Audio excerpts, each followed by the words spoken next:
Hey guys, welcome back to CloudRaga. So in previous video we talked about strings in Java programming language.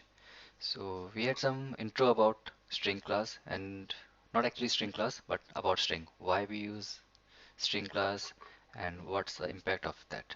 So in this video we'll talk about how to create string in Java language. First of all, you learn how to create that. Then later we'll go into more detail, in more depth, how JVM handles it and how it creates that. So how to create string in Java, right? That's the first thing. So we have two ways to doing that. I'll say by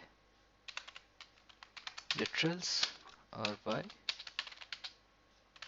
objects. Object. So what is that literal and what is that object? Let's see this. So when we say literals, it's just a way of declaring any variable, and we have done this multiple times when we were getting any variable. So it was, let's see. So when it comes to literals, so simply create your type, or let's start with syntax first. So syntax is the data type, then the variable name, then equals, then double quote, and the value.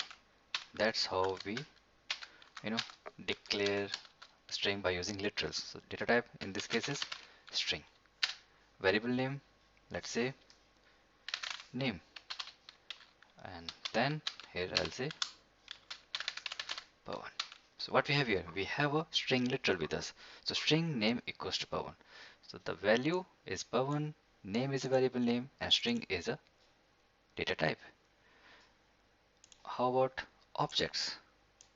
Let's see this first of all in Paint. Then we will write codes on it by using Eclipse editor.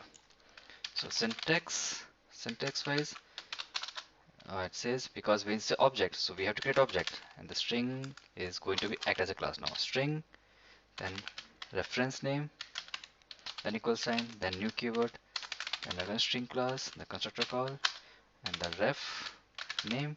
Okay, leave it that for later purpose. And inside constructor, put double quotes and type your value. Let's say CloudRaga. Now what? We have this value with us. So if you have to create this thing, this actually is example, not a syntax. I can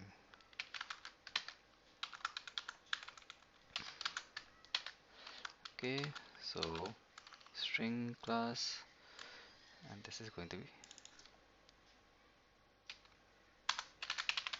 handle name, camel case. So this is my example. So that's how you can create string in Java. So we have two ways: first by literal and second by objects.